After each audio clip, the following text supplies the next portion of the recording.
Welcome to Vlogmas Day 18, which is a place where we talk about the happiness and the maybe not so happiness, the joy and the sorrow, and the everyday life stuff that comes up around the holidays. I'm in the middle of a very bright plot twist. We are filled with love and hope and optimism, even when our family stuff comes up and our grief comes bearing down and we forget who we once were and we have destroyed over time certain relationships, or we have torn down bridges thinking that was the right thing to do and discovered that maybe that wasn't the right thing to do. Traffic jam where I've literally turned my car off because nothing is happening. I have my car packed with stuff that I'm moving, and I have no idea what's going on, except I'm less than a mile to where it shows blue on my maps. Welcome to Vlogmas Day 18. I am so grateful you're here. So today we are doing a transition from Advent, where we were adding events that had meaning in our lives in this last year. We're moving into making wishes. I was working that out this morning through writing. I will share some of that with you, some of my process with you. And then we will hear from our special guest, who is Dawn from Resting Wish Face. She's amazing, has a great story to tell. She's been really successful, and among the people I hang out with in smaller channel circles, she's not much of a smaller channel anymore. She is monetized and has gone viral and just had a lot of success. She's also very down to earth, and you'll really enjoy hearing from her. And then we will go into our trip that we're taking to where Woodstock was held at the Bethel Woods Center. I think it's Art and Cultural Center, where we'll see their Christmas lights. I'll show like 2 minutes on the main video, and then we will do Grace, Grit, and Grow. And at the end, I will show the rest of that drive. So those of you who don't really want to see the whole thing can just see a part, and those of you who want to see the whole thing can stay and watch the ending. I am very grateful for your presence in my life always. And church bells. Shel Silverstein wrote, "If you are a dreamer, come in. If you are a dreamer, a wisher, a liar, a hoper, a prayer, a magic bean buyer, if you're a pretender, come, sit by my fire. For we have some flax golden tales to spin. Come in. Plot twist. As soon as I announced the last plot twist, the car started moving. And so I'm further along, still behind, and we're going to keep going. As our wishes go, I'm going to develop that more tomorrow because of all of our moving around. We're going to go a little bit more shallowly on the wishes because I was going to take you through a little bit of a writing experience, which I'll do tomorrow. So for now, I'd like to ask you, if you could have any wish come true in 2026, just off the top of your head, so you don't have to go like deep or think about the one and only, what would you say? Put it in the comments. I want to know what you're wishing for. Because who knows who you may connect with here who has a wish that you connect to. So as you make your comment, look and see if anybody else has commented yet. And perhaps if you're in the comments after people have commented, comment back to their wishes. Let's see if we can get some wish synergy going. I like the sound of that. Plot twist back. Guys, real quick before I get into my Christmas message, I just want to thank Julie so much for doing this series on Christmas and inviting other content creators to come in and share their message. I just think it's such a lovely idea, and I'm so honored that you included me in this, as we just recently met, but you are absolutely delightful. I love your channel. I love that you're doing this, and I just appreciate it so much. So thank you, Julie. And without any further ado, here are my thoughts on Christmas.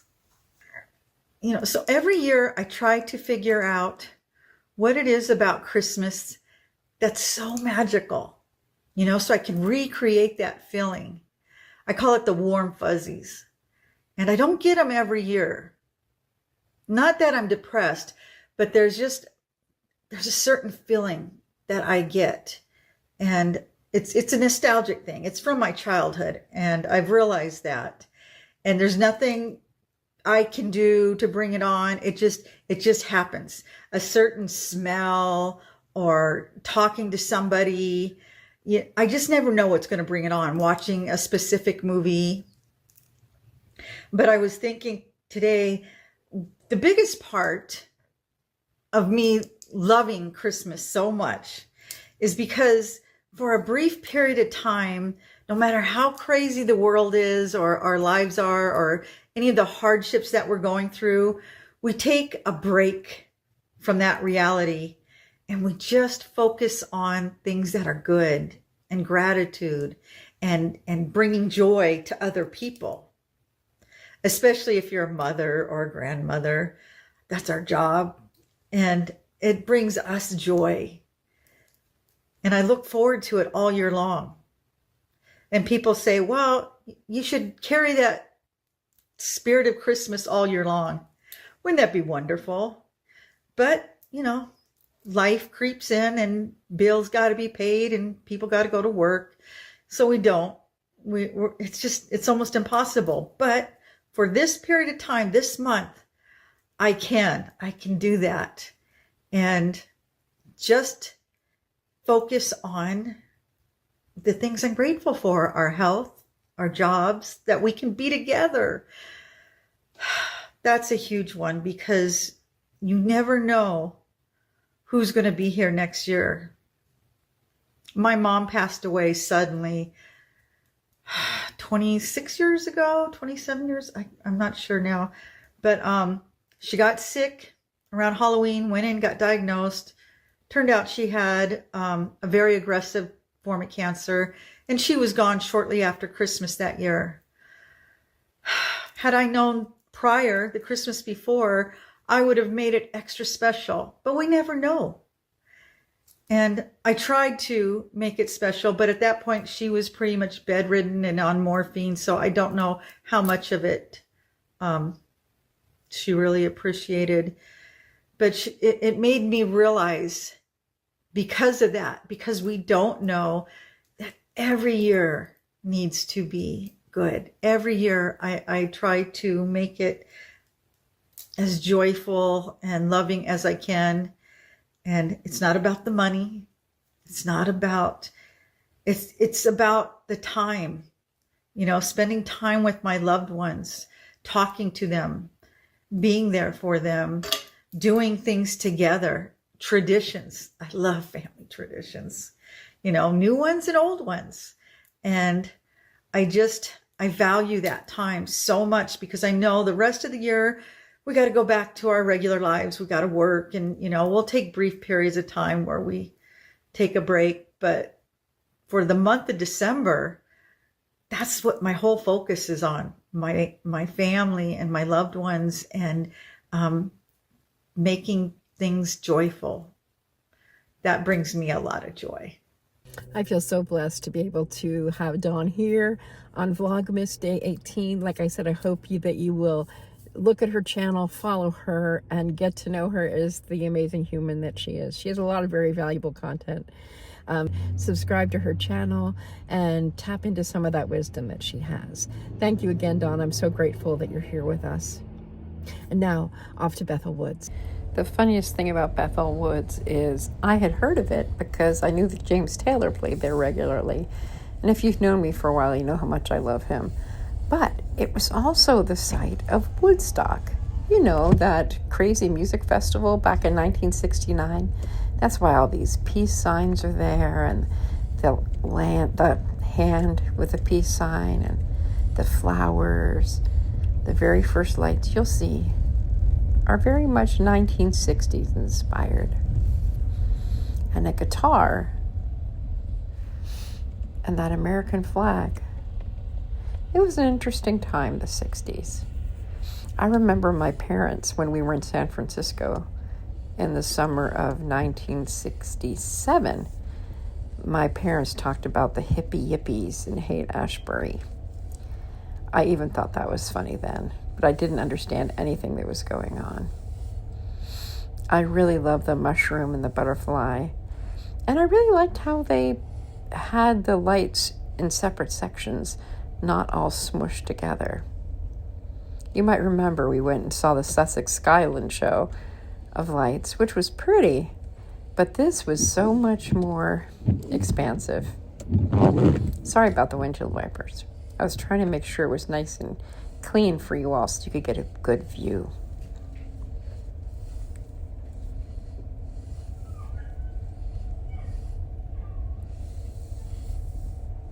I love the candy canes, and we're about to go through a light tunnel. I think it might move while we're in there. I can't remember. Or maybe not.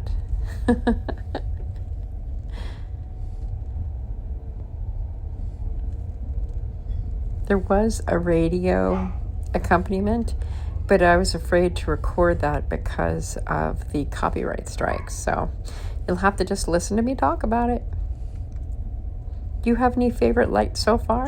If you do, put them in the comments. I'd love to hear. We will include the rest of the Bethel Woods lights after the end of Grace, Grit, and Grow. Yes! It is time for Grace, Grit, and Grow. Oh my goodness. Okay, Grace. When I was stuck in that traffic, before I started to make my plot twist video, I was thinking to myself, I don't know what I'm going to do. So I actually prayed.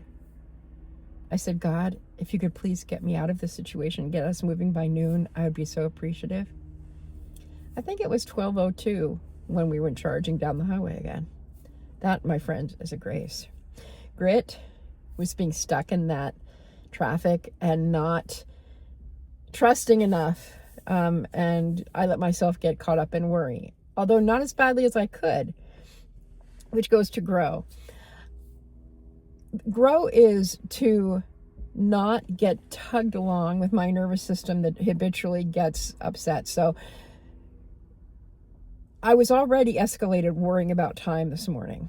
And so that was just another thing. And my whole body, it's like I do this, my earrings. And that's something I'm working on in all of my life, is that I tend to get, it happens to my body by my muscles just contracting so strong. And so I've been working on that, and I'm going to continue. But it was a gritty growth edge reminder that I'm conscious of this now. So that shows progress. Tell me, what's your grace, grit, and grow, or simply your grace? I think the rule of commenting here is that if you put down a grit, a grace with that grit would be amazing. Because sometimes when we just blurt out grit without being conscious of the growth or the grace, that's where we lose the whole picture. All right, before we go on our extended trip to Bethel, I would like to say a special thank you to all of you who are here. I'm so excited about tomorrow's episode, and I'm really grateful for Dawn, who's been with us today. Thank you so much for being a part of this episode. I kind of love the plot twistiness of it because it's fun. It's how we rock and roll as people. How we rock and roll as people getting through life successfully, whatever success looks like for you. If you want to comment on what success looks like for you, that would actually be a great topic, wouldn't it? Maybe you'll take that on Christmas Eve or something. So anyway, here we go. Off to Bethel, Bethel Woods. Thanks as always for watching. Subscribe, share this with your friends, recommend the playlist if you'd like, and away we go.